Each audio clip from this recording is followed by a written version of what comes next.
ناظرین، اس سے پہلے والی ویڈیو اگر آپ نے نہیں دیکھی کہ شیعوں کی ابتدا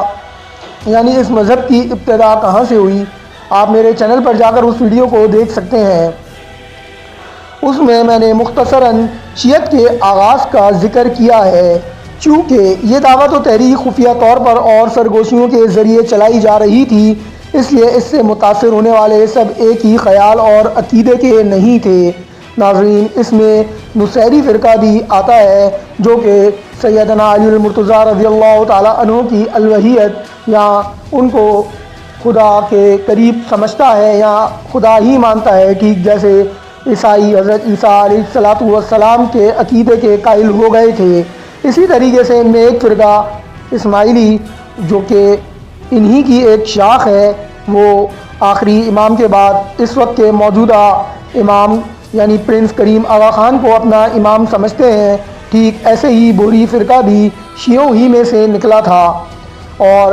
اسی طرح سے دوسرے غالیہ اور زیدیہ فرقے بھی، اور کہا جاتا ہے کہ کم و بیش شیعہ میں 70 فرقے ہوئے۔ اگر آپ میرے چینل پر نئے ہیں اور آپ نے میرے چینل کو سبسکرائب نہیں کیا تو مزید جانکاری کے لیے میرے اس چینل کو سبسکرائب کر لیجئے، تاکہ اس طرح کی ویڈیوز آپ کو ملتی رہیں، اور نوٹیفیکیشن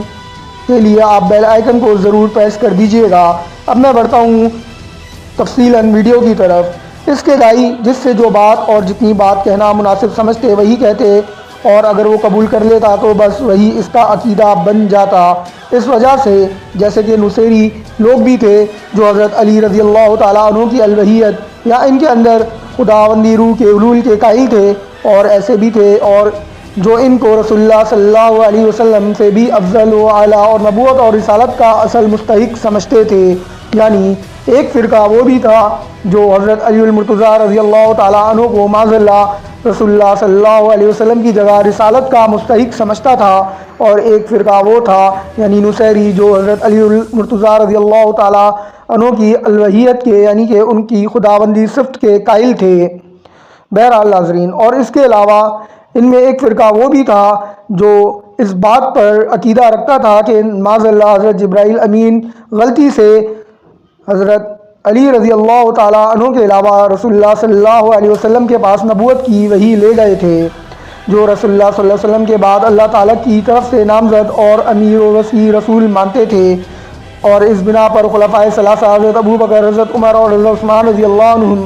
اور ان تمام صحابہ کرام کو جنہوں نے رسول اللہ صلی اللہ علیہ وآلہ وسلم کی وفات کے بعد ان حضرات کو خلیفہ مانا اور دل سے ان کا ساتھ دیا، معاذ اللہ کافر و منافق یا کم از کم غاضب و ظالم اور غدار کہتے تھے۔ اس وقت یہی اثنا عشری فرقہ جس کا آپ نے تھمبنیل پہ نام دیکھا ہے، دنیا میں زیادہ تعداد میں موجود ہے۔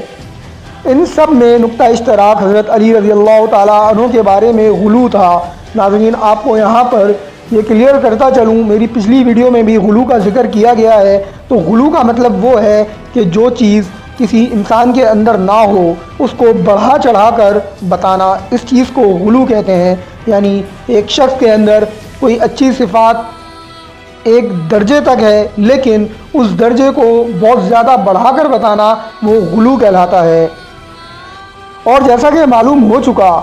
اس غلو کے درجات مختلف تھے۔ ابتدائی دور میں یہ ایک دوسرے سے ممتاز الگ الگ فرقے نہیں بنے تھے، بعد میں مختلف اسباب سے جن کا مورخین نے ذکر کیا ہے ان کے مختلف فرقے بنتے چلے گئے، یہاں تک کہ ان کی تعداد 70 سے بھی اوپر ہو گئی۔ ان کی کسی قدر تفصیل کتاب ملل و نحل کے مطالعے سے معلوم ناظرین آپ کر سکتے ہیں۔ تحفہ اثنا عشریہ میں حضرت شاہ عبد العزیز رحمۃ اللہ علیہ نے بھی ان فرقوں اور ان کے عقائد و نظریات اور باہمی اختلافات کا ذکر کیا ہے۔ حضرت علی رضی اللہ تعالیٰ عنہ کے بعد اماموں کی تعین کے بارے میں بھی ان میں اتنے اختلافات ہیں کہ ان کو شمار کرنا مشکل ہے۔ ان میں بہت سے تو وہ ہیں جن کا غالباً اب دنیا میں کہیں وجود نہیں، تاریخ کی کتابوں کے اوراق ہی میں ان کا نام و نشان باقی رہ گیا ہے، لیکن چند فرقے مختلف ممالک میں ہمارے اس دور میں بھی پائے جاتے ہیں۔ ان میں تعداد کے لحاظ سے اور بعض دوسری حیثیتوں سے بھی اثنا عشریہ کو امتیاز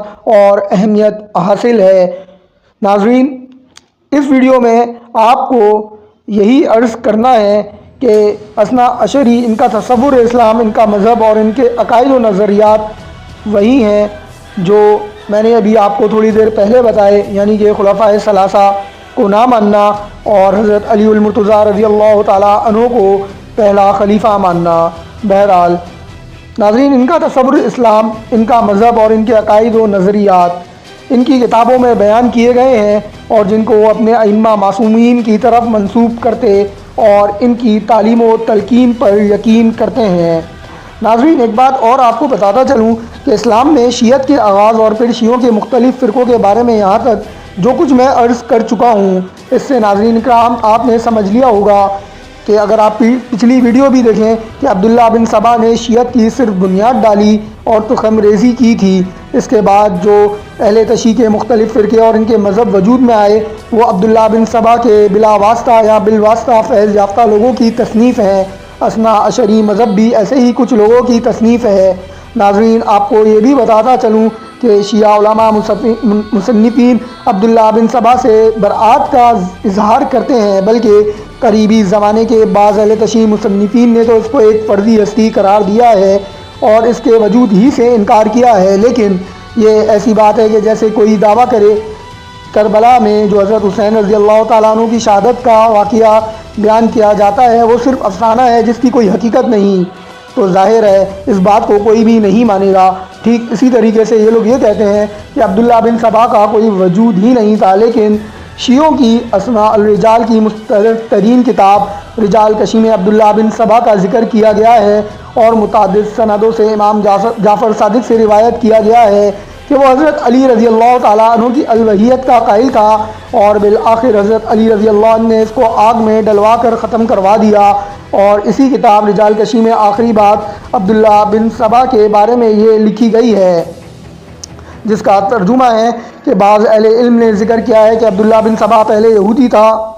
پھر اسلام قبول کیا اور حضرت علی سے خاص تعلق کا اظہار کیا، اور اپنی یہودیت کے زمانے میں وہ حضرت موسیٰ علیہ السلام کے وصی یشوع بن نون کے بارے میں غلو کرتا تھا۔ پھر اسلام میں آنے کے بعد وہ اسی طرح کا غلو حضرت علی رضی اللہ تعالیٰ عنہ کے بارے میں کرنے لگا، اور وہ پہلا آدمی تھا جس نے حضرت علی رضی اللہ تعالیٰ عنہ کی امامت کے عقیدے کی فرضیت کا اعلان کیا اور ان کے دشمنوں سے برآت ظاہر کی اور کھلم کھلا ان کی مخالفت کی اور ان کو کافر قرار دیا۔ باوالا رجال کشی صفحہ نمبر 71۔ تو ناظرین، عبداللہ بن سبا کا وجود انہی کی کتاب میں بھی موجود ہے۔ بہرحال ناظرین، اس مذہب کی تفصیلی واقفیت تو اس کی مستند کتابوں کے مطالعے ہی سے حاصل ہو سکتی ہے۔ یہاں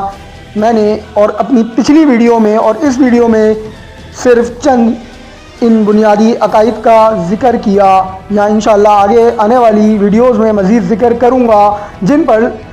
اثنا عشری مذہب کی بنیادیں قائم ہیں۔ ان کے سننے سے ناظرین کرام آپ کو معلوم ہو جائے گا کہ ان کا تصور اسلام اور بنیادی عقائد کتاب و سنت اور جمہوریت سے کس قدر مختلف ہیں، اور اس اختلاف کی نوعیت کیا ہے، اور اس کو حنفی، شافعی، مالکی، حنبلی، اہل حدیث وغیرہ مسلمانوں کے مختلف مکاتب فکر کا سا اختلاف سمجھنے والے اور عوام کو یہ تاثر دینے والے حقیقت سے کتنے ناواقف ہیں، اور دینی نقطہ نظر سے وہ کتنی بڑی غلطی کر رہے ہیں، اور دین کے معاملے میں اپنے پر اعتماد کرنے والے مسلمانوں کی گمراہی کی کتنی عظیم ذمہ داری اپنے اوپر لے رہے ہیں۔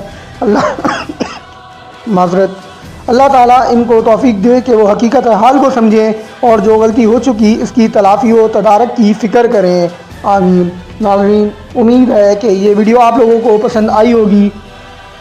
کھانسی کے لیے معذرت خواہ ہوں کہ یہ گلا کئی دنوں سے خراب ہے، دوائی پینے کے باوجود بھی کہیں نہ کہیں خراش باقی رہ رہی ہے۔ بہرحال انشاءاللہ جلد ایک اور نئی ویڈیو کے ساتھ حاضر ہوں گا۔ اللہ حافظ۔